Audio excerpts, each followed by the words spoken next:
Welcome to the show, everyone. Today we have a fascinating topic to explore: love versus anxiety. How can you tell if it's real chemistry or just a trauma bond? With us is Dr. Jenna Lewis, a relationship therapist with over a decade of experience. Welcome, Jenna. Thanks for having me. This is such an important topic. People often confuse intense emotions with love, and I'm excited to delve into why that happens. Let's start with the basics. How would you define chemistry in a relationship? Chemistry is that natural connection between two people. It's an instinctive, mutual attraction where you feel at ease and genuinely enjoy each other's company. And how does that differ from a trauma bond? A trauma bond is more complex. It's an emotional attachment formed due to intense, often negative experiences.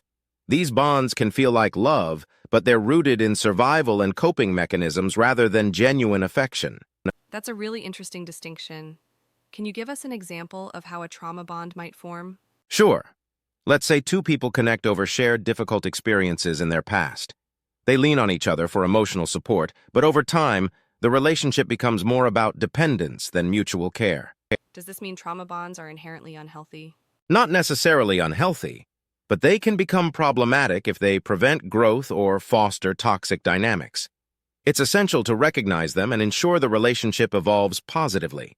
So, how can someone tell if they're in a trauma bond rather than a relationship based on chemistry? One sign is feeling anxious or insecure when you're apart.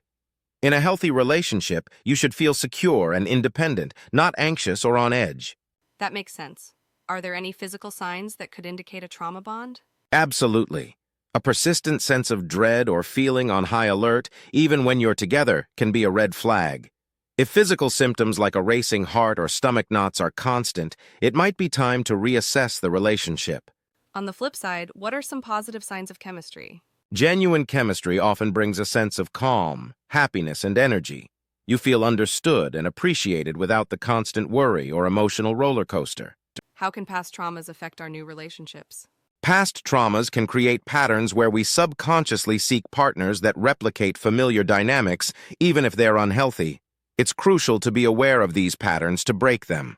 What steps can someone take if they suspect they're in a trauma bond? First, acknowledge the situation without judgment. Then, consider speaking with a therapist. They can help unpack these complex emotions and guide you towards healthier connections. Speaking with a therapist sounds like a great strategy. How else can someone work on healing from a trauma bond? Developing self-awareness and self-care routines is essential. Setting boundaries and learning to prioritize your well-being can also foster healthier relationship dynamics. Boundaries are so important.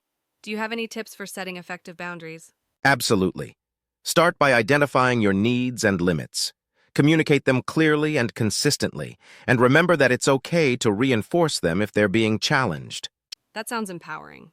How can someone tell when a relationship is truly evolving positively? Look for mutual respect, open communication, and the ability to navigate conflicts healthily. Both partners should feel supported and free to grow individually and together. It's great to know that relationships can evolve. Are there any myths about love that you'd like to debunk? One big myth is that love should always be intense and dramatic. Healthy love can be steady and calm, providing a sense of security rather than constant excitement. That's a refreshing perspective. What role does self-love play in forming healthy relationships? Self-love is foundational. When you value yourself, you're more likely to set boundaries, seek respect, and choose partners who enhance your life rather than drain it. How can someone cultivate self-love? Start by practicing self-compassion. Celebrate your strengths, forgive yourself for past mistakes, and engage in activities that bring you joy and fulfillment. That sounds like a wonderful practice.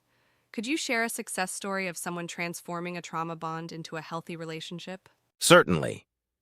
I once worked with a couple who realized their bond was rooted in shared trauma. Through therapy, they learned to communicate better and set boundaries, eventually transforming their relationship into a supportive partnership. That's inspiring. It's amazing what open communication can achieve. Are there any final words of advice you'd like to share with our listeners? Remember that love should add to your life, not complicate it. Don't be afraid to seek help and prioritize your well-being. Genuine chemistry is based on respect, support, and shared joy. Wise words indeed. Thank you so much for joining us today, Jenna. It's been an enlightening conversation. Thank you for having me. It's been a pleasure to discuss these important topics with you. And thank you to our listeners for tuning in.